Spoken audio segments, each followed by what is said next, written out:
Hey guys, this is Crystal, a Chinese and Japanese teacher. Thanks for watching my video.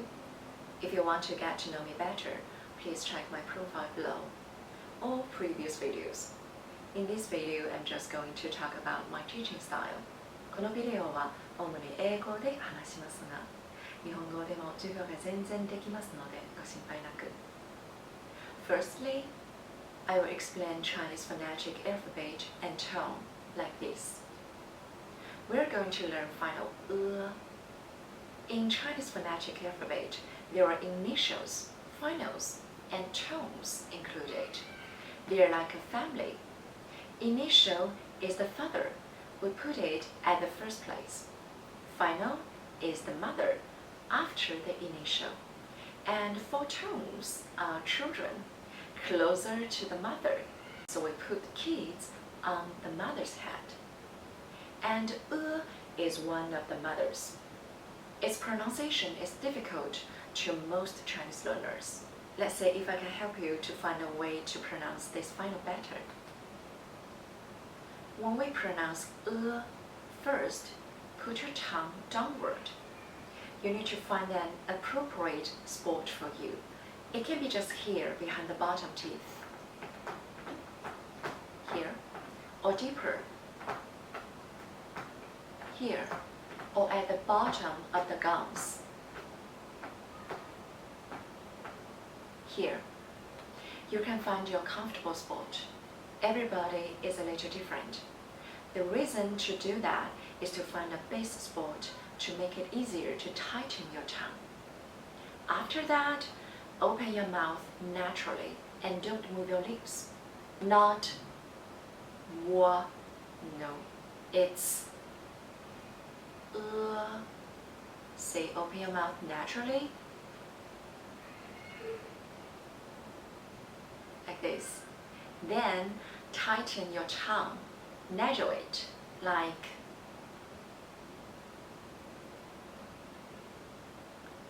not just like this.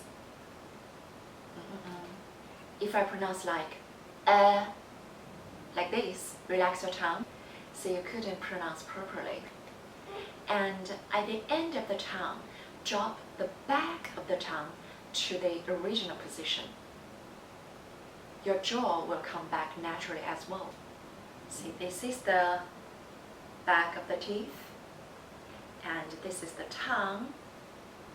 So when we pronounce it's like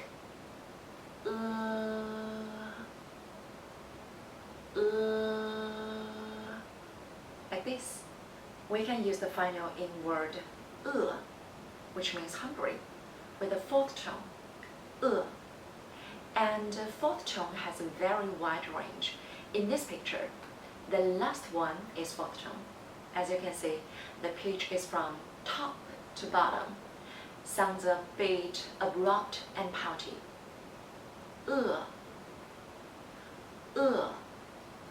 It's like when you refuse somebody very directly, you will say, no, no. Let's read one more time. And you can say 我饿, which means I'm hungry. Secondly, we're going to learn Chinese characters like this. Many Chinese learners prefer to only learn how to speak. For tourists, it's fine. But if you have a plan to learn Chinese properly, I strongly suggest you to learn Chinese characters at the same time, or you probably need to go back to learn this part eventually. Chinese phonetic alphabet, pinyin, will help you to speak Chinese, but you can't recognize any character in China. That will be very inconvenient. And I know you might think characters are too difficult to learn. Actually, they're not. It's just different with your own language system. もちろん、日本語は外していますね。And you may say, oh, there are too many characters to learn. But the truth is, only 3,000 or so characters are used in everyday life and cover 99.9% of characters appearing in books and newspapers. Among these some 3,000 characters, 950 appear most often, covering 90% of those printed in books and newspapers. If you master these characters, you will be able to read Chinese. Let's take mu as an example. There is a category of characters called pictographic characters. Ancient Chinese people outlined the rough shape of things with simple lines. Mu is one of them. This is the pictographic character for mu. As you can see, it gradually transformed into the modern version character, but they are still closely related. It's like you recognize those characters by seeing pictures. I have so many students who might forget the pronunciation of the character, but after years, they can still remember clearly the meaning because of the picture association in the brain. Furthermore, we can expand more characters based on the ones we've learned. Mu means tree, and if we add a line at the bottom of it, it's emphasizing the root of the tree. So the expanded character ben can mean root, a region. Combined with another pictographic character, xin, heart, ben, xin together means true intention. And another characteristic of Chinese character is we use components to form more characters.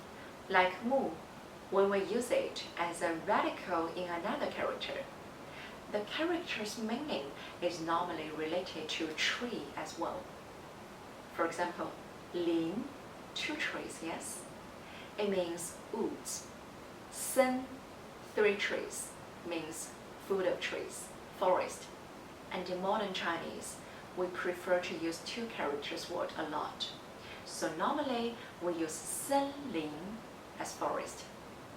One hint, it's better to learn Chinese characters in words, not single character. As you can see, learning characters can be a pleasant journey. Thirdly, I will help you to understand grammar like this.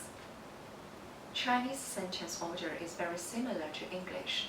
It's not a problem to most Chinese learners, but there are certain grammar points that are very unique and do not exist in other languages. For example, 把 sentence. In Chinese, we say, I drink water, 我喝水. But in some situation, we say, 我把水喝了. How does 把 make these two sentences different? Firstly, 把 is a structural word. There's no actual meaning for 把. We just put it before the object. The structure is subject, 把, object, verb, other part. If you follow the structure, it's very easy to make a sentence. But the question is why and when we should use 把. The two sentences show two different situations. In situation 1, when you say 我喝水, the context usually is 你喝什么? It's a very plain dialogue. I answer what you ask. In situation B, when you say 我把水喝了, the context can be 我的水呢? We use 把 sentence to emphasize what does the subject do with the object. 我把水喝了 actually is saying your water? I drank it. That's what I did to your water.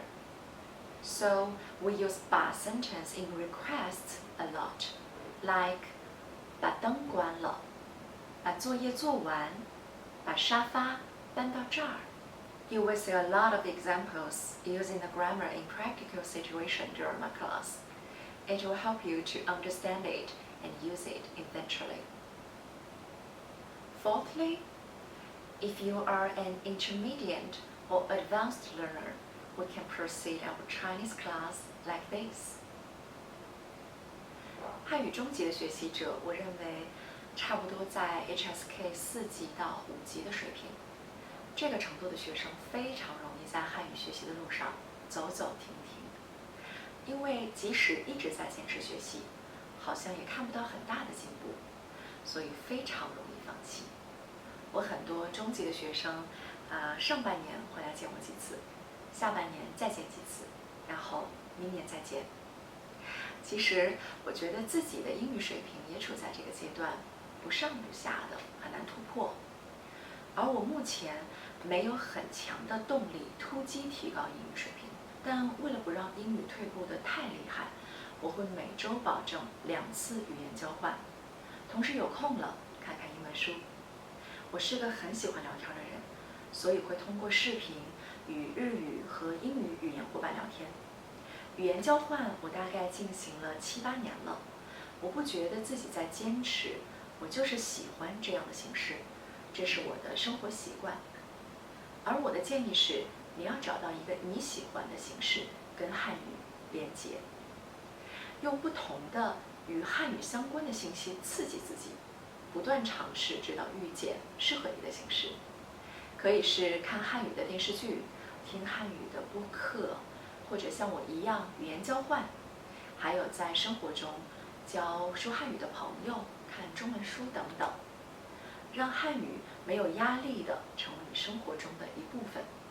当然也可以来找我上课，我的中级课有用课本学习的，也有每次集中讨论一个话题的，还有通过学习新闻热点来提高阅读能力的。上课的内容和形式是我们一同讨论出来的。上课的时候，我会用各种办法鼓励你多说，多用我们学到的新词、新语法，一点点建立起你说汉语的习惯。老师和语言伙伴的区别是，老师对这门语言的了解更系统，会用更专业的教学方法提升效率，让你少走弯路，同时提供更多的陪伴、支持和鼓励，还有一点点的压力，可以敦促你按时学习。我们的目标是，有一天，即使在课外，你也可以自然地用汉语聊天。而汉语的高级学习者，说实话我遇到的并不多，因为高级学习者自己的运用语言的能力已经很强了。但我也有尝试过，在他们主导的课上纠正或者确认他们的说法，或者与他们共读中文小说，或者分享他们用中文写的故事，提一些修改意见等等。高级学习者总是有五花八门的要求，我也非常开心可以体验不同的学习方法。それからちょっと日本語授業について説明します。大学の専門は日本言語文学でした。日系会社で2年ほど通訳をしました。この8年間ずっと日本語を教えています。